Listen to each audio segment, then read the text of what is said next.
Hey folks, Jonathan here. Wanted to do another little project I've been wanting to do, been having it on my mind, so I figured I'd try to knock it out. We're going to see if it works, hopefully. And I'll show you what we got and what we've done here. Okay, most of y'all remember me making these hammers, or some of you will. These was old handles. It was basically like this. A couple of them I had to knurl, and a couple of them was already knurled. And what I did was make this mold, and nothing but a piece of aluminum, maybe 2-inch ID, whatever. Made it where it would lay in here. Both pieces go on. Get it lined up, put the clamps around it, and basically for it full of lead. Of course, I drilled it and put a bolt through it to keep the handle from twisting or coming loose. But that's basically all we done. But I wanted to be able to do a handle that was not a perfect size to go through a hole, and that way you wouldn't have to have molds for every one. So what I've done is I've got two smaller pieces of aluminum here, and first thing we'll do is put them in the lathe, and I'm going to face them off good and straight, and then we're going to split them. Now the way I split them, I do it on the milling machine, and I actually just take a little tiny end mill, probably a 1/16, and just run down it and each side and split it. And I like doing that because you get a good straight machine to cut. When you put them back together, it don't leak, and as you might have seen with the other one, there was no lead leaking out. Anyway, but that's what we're going to use. Different sizes for different handles, but what we're going to do is we'll put a hole in it of a particular size, but I don't know what particular size. But for the bigger one, we're going to use some old ratchets, and I know some of these, you know, might be rebuildable. This is a chrome vandedum. Yeah, that's or I guess that's how you spell it, vandedum. Anyway, really no good. I've got a couple of Craftsmans here. These have been in a bucket of water somewhere, it looks like, but you know, I find some of these in junk cars. I've probably had these ratchets for 15 years. I haven't rebuilt them yet, so what's the chances of me doing it? Probably slim to none. So we're going to use these. Here's an old 12mm ratchet wrench. Got some more old ratchets here. This one's a great neck. That's old cheap Chinese. You can use about anything, I guess. Torsion. Missing some parts. That's 1/2 inch, a little bigger. And then we got the smaller one that we're going to try to use some of these 1/4 inch drive ratchets. And like I said, I know these are buildable, but I've got plenty of ratchets. And these, you know, are probably ratchets I found in junk cars. Stanley. And there's a 1/2 inch wrench. And a little handle that says open on it. I guess you can make them out about anything. There's an old ratchet. We can clean that up. Use it. And I thought about cutting this handle off. I don't know what this is. I think maybe it's a snap-on, but I think it's for if I remember right, I think I checked this one time, and it's for actually adjusting valves on an airplane, a Pratt & Whitney or something. So, you know, I'm not going to use it. And I mean, it's a neat piece, but what you know, like I said, it's been here 15-20 years. We're going to do something with it. When you clean that handle up and use it, and it'll actually probably look pretty good. It'd probably go in the smaller one. We'll just have to figure out a particular hole size to put in here. Now, here's the deal. The problem with that is trying to seal the hole up to keep it from leaking the lead out. And what I've done is I've thought about it a little bit, and I know that when I've done Babbitt bearings, and anytime I've done Babbitt bearings, if you want to build a gate so the Babbitt don't leak out, use plumber's putty. So I have picked up some plumber's putty, and what we're going to do is put the handle in, try to putty around it the best of our ability there, and actually pour, and this should keep it from leaking out. So I'm going to go ahead and get to work, get the ends of these spaced off, and then I'll slice them, drill the hole. Well, probably drill the hole first and then slice them, of course. And then we'll get some more clamps together, and then we're going to try to see how these will work out, whether we've got to cut them, maybe just put them halfway in and let that part stick out. I think this would, there's enough there, you know, with it being square to keep it from turning or coming loose. But I think that'll make a neat little hammer. These hammers here, this is 2 of the 3 that I was going to send to Keith for the toolbox giveaway. Well, I decided not to send these, and the main reason is they're so heavy, and I know sometimes he's got to ship stuff off overseas and stuff, and I didn't want to stick them big ones on him, so I'm going to do we'll do 3 of the smaller ones and give it to him. And anyway, you know, I had a lot of people ask what these were used for and stuff, and especially in machinist or even a mechanic. You know, if let's say I was trying to get an axle or CV joint out of a bearing, out of a wheel bearing in the front and knock it in, this hammer would do it without hurting the threads. And you know, you got so much weight here. This is 6 pounds, so you've got enough weight there to really move something, but you've got a soft contact area, so it will dent the hammer, but it won't destroy the threads. And you know, when you're doing machining, you know, especially building these little engines and stuff, I'm all the time knocking stuff on and off, and you know, and such like that. So that's why I like them. I mean, I use them a lot, and you know, I can always melt them down and redo them. It's not a problem. I mean, they don't damage like you would think. I mean, you know, you can see the little spot right there, but it's not anything that's really going to hurt it. So you can just keep on using them until they mushroom completely down and there's not much left of them. I had a factory one around here somewhere. If I can find it, I'll show you an original old lead hammer. And if I find it, I think I've got it here close, but if I find it, I'll show it to you and you'll get an idea. And here's an old head off of one. This was a wooden one, and now this could be a Babbitt hammer too. The Babbitt, I think, is a little bit harder. Probably lasts a little bit longer, but still works basically the same way. But you know, like I said, the softer, I guess, the better for keeping from damaging parts. But all right, well, I'm gonna get at this, and then I'll show you more. Okay, I figured I'd go ahead and show you this. This is an original lead hammer, and it actually says on the handle, Providence, Rhode Island, USA, and actually an East Providence. So maybe there's an East and a West, but Cook's Lead Hammer Service.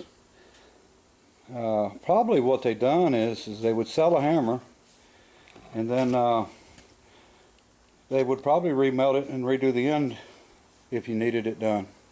But this is an original, really old lead hammer, and as you can see, it's been used quite a bit. And then the one I've been using, which you can see I've got a little damage and stuff on it, but I've used it a lot now, and this is one of the ones that I had made. And even though I've used it a lot, it's still a lot left to it, so works really good. All right.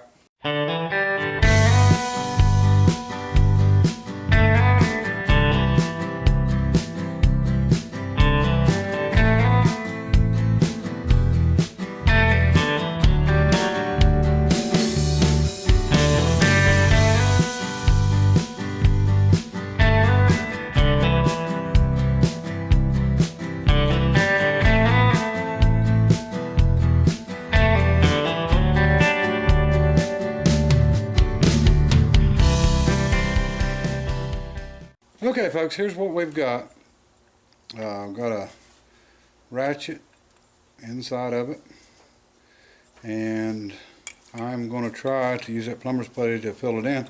Ratchet don't move up and down like this, but it moves back and forth like this. When we set it up, we got to set it like this, and you got to make sure it's exactly flat on a piece of aluminum is what I used last time, and then we'll put something up under this to make it level. And then and we're going to get our plumber's putty around it, and then we'll see if it'll pour, see if it'll work. And I cleaned this up as good as I could, polished it out some, but I mean there's some bad spots on it. But anyway, and leave everything in it and on it, and that'll keep it from spinning, and I think it'll be all right. We'll know here in a little bit. But I'm going to go ahead and get the other one done and ready before I do this one. That way we can do it all at once. Okay, folks, we've got two set up. We got a 3/8 and a quarter, and we are going to try to use some of the plumber's putty and put around it and get it to seal off, and I'm going to show you what I'm sealing off here. Okay, you should be able to see, back you out here, you should be able to see the gap here. There's not much on the sides. I about made it for, you know, these, but I did grind on them some on the sides and to get them to fit. But anyway, that's what we're going to seal up. I'm going to do one piece, and I'm just going to go all the way around, and then I'm going to try to, you know, press it into the hammer and then get it around the handle good, and without just sticking a bunch of small pieces up in. So I think maybe that'll work out better.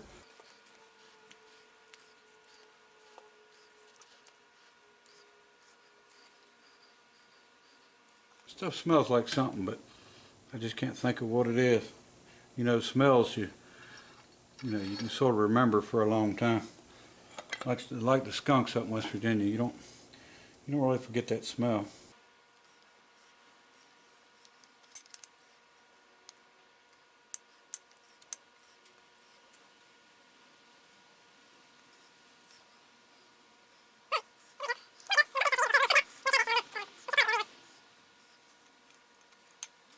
I just found these pieces are the right height to keep my handle straight. So.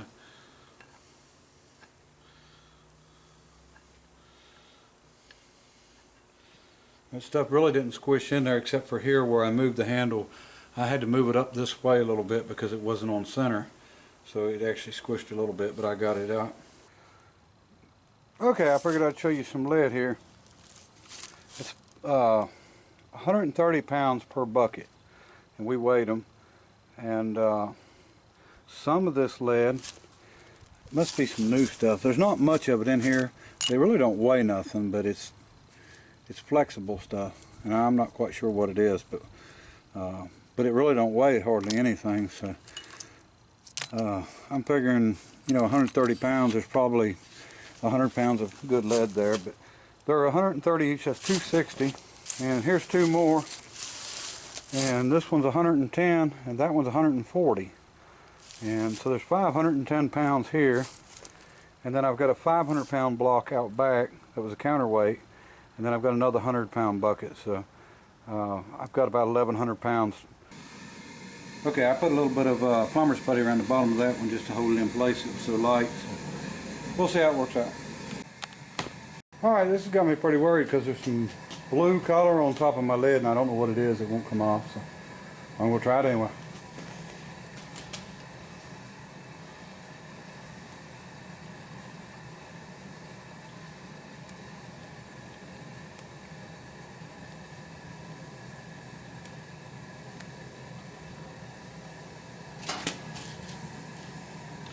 And it's leaking.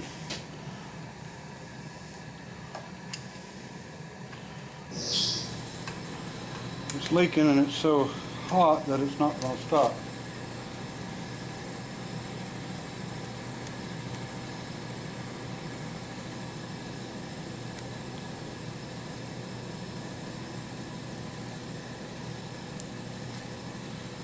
Leaking out the other side now.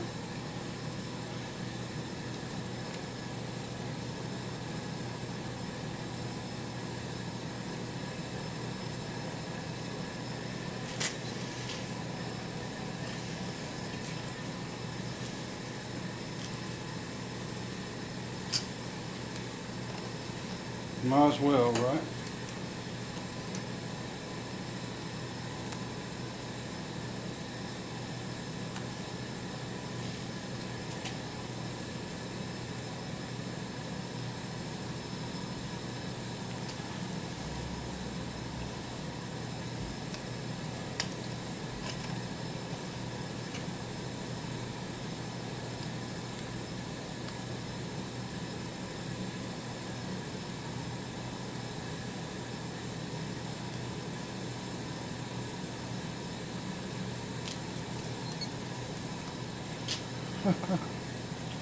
Don't look too good, but I think I'm a little hot too. I know I'm a little hot because it ain't cooled off yet, so still trying to leak some. We'll see what it looks like when we take them out. Okay. Here's the small one.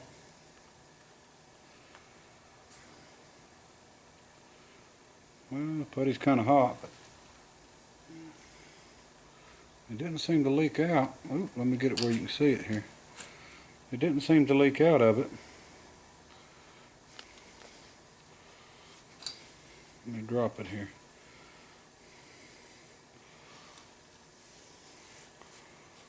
Not bad.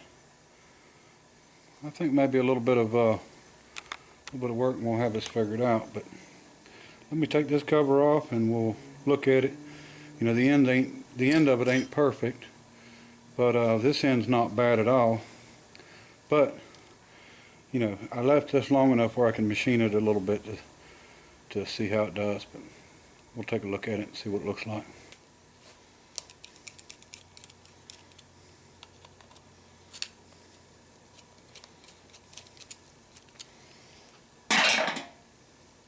Yeah, I think I just had it too hot. I'm almost positive that's our problem. I'm melting the lead. What I should do is melt some ingots, and that way I don't have to pull the dross off. And when I melt the ingot, I'll know when when it all melts, and then I can pour right after that instead of keep heating more and adding more. Well, that fell right off.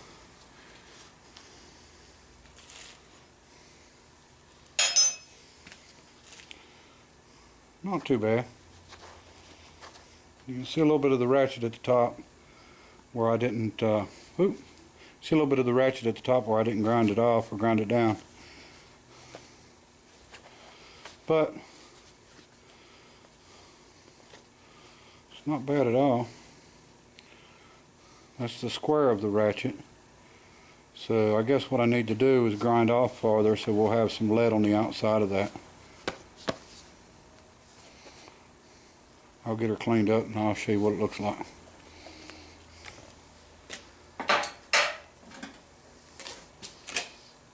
Might as well do this one. See what we got here. What kind of mess we made.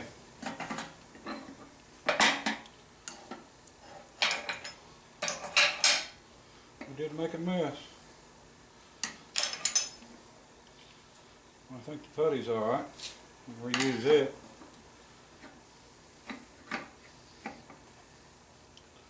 We'll have to melt it to get the clamps off. Whew.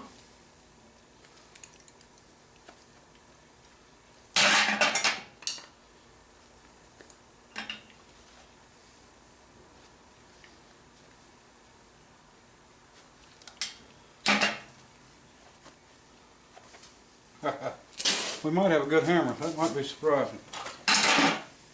Yeah, I'm sure I should have went back through and packed that stuff around it right before I poured too, and I didn't do that. And then, like I said, we're going to melt some ingots, and I think it's going to make it easier so I don't get it so daggone hot. Almost touched it. It's not real hot. It's hot enough that I don't want to grab it.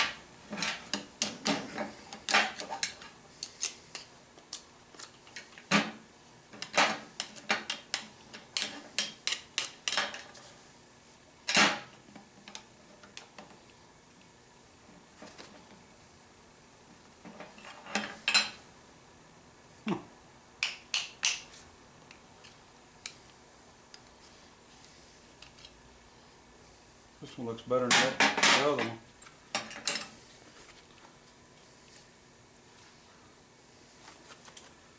It's not too bad. I don't like it because I did get my handle off a little bit. I kept moving my handle and it wasn't centered in that slot. So, but actually that's not too bad for a first try. So let me melt some ingots and we're going to try this again. Okay, we got one ready. I'm getting ready to do this one. Now this is the Stanley, and of course it came apart. It was rusty as can be, but it's in there, and we're hoping. I know this hole right here is going to get filled from the inside, but I'm going to put that putty around it, and I'm not going to smash it into that hole, and I'm just going to see if it fills it. And I think we're going to do better this time. We'll see what it looks like. Okay, we're ready to pour again. I've got a ingot out there. I'm going to go heat it up, and right after it melts, then I can come pour. I think that's what we've learned is we definitely got it too hot, and we'll try it. The plumber's putty went right back to what it was before I got it hot. You know, it got soft, a little bit softer than what it was, but now it's back to normal. So we'll try it. All right, let me go melt it.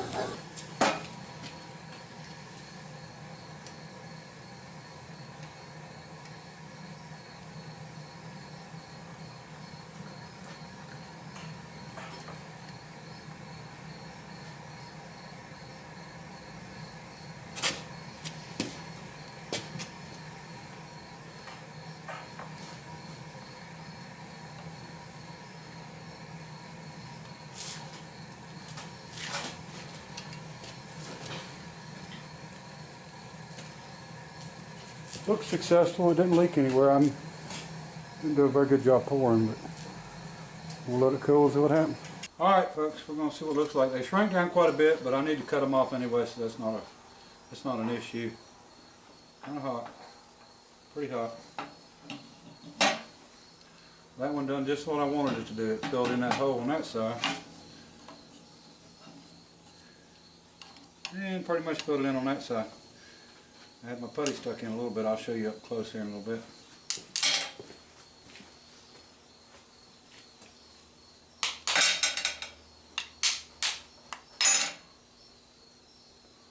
It looks just like the other ones looked when I poured them colder. It's got some wrinkles and stuff in it, but it's still solid. So that one will do fine. And the handle's pretty straight. So we'll get it all cleaned up. Check the other one. Same way. So the colder you pour it, the more roughness you're going to get inside. And I guess that's because this is not hot, and as it's hitting it, it's cooling. But so it looks a little different, but it still worked fine. I think, I mean, if worst comes to worst, I can sand it some or file it some. I've got a real coarse file made for lead. So we'll get these cleaned up, and I'll show you what they look like, and then we'll find something else to do. Alright folks, here's all 4 hammers, and we'll zoom in where you can see them up close. The one on the far right I'm going to redo. Okay, you can see part of the ratchet coming through here. Besides that, it would clean up, and a little bit of it here. So I just didn't get it in right. Okay, that one's crooked, so I want to redo it. These two come out pretty good. They're not bad. As you can see, they're solid on the inside. They just, you know, the conclusion we came to is that you can't pour it hot because it's going to mess up your plumber's putty. You can't pour it cold unless you want a rough surface on the outside. And I cleaned that one up some, so, you know, or both of them actually, but you can see they don't look too bad now. Maybe I can find something that'll work a little better or something, some kind of clay. But anyway, I've got more to do, more hammers to do. We'll do them later, but I just wanted to go ahead and see what we can do there. And worked out pretty good. Got a lot more stuff I can make handles out of. So anyway, appreciate everybody watching. Till next time, bye.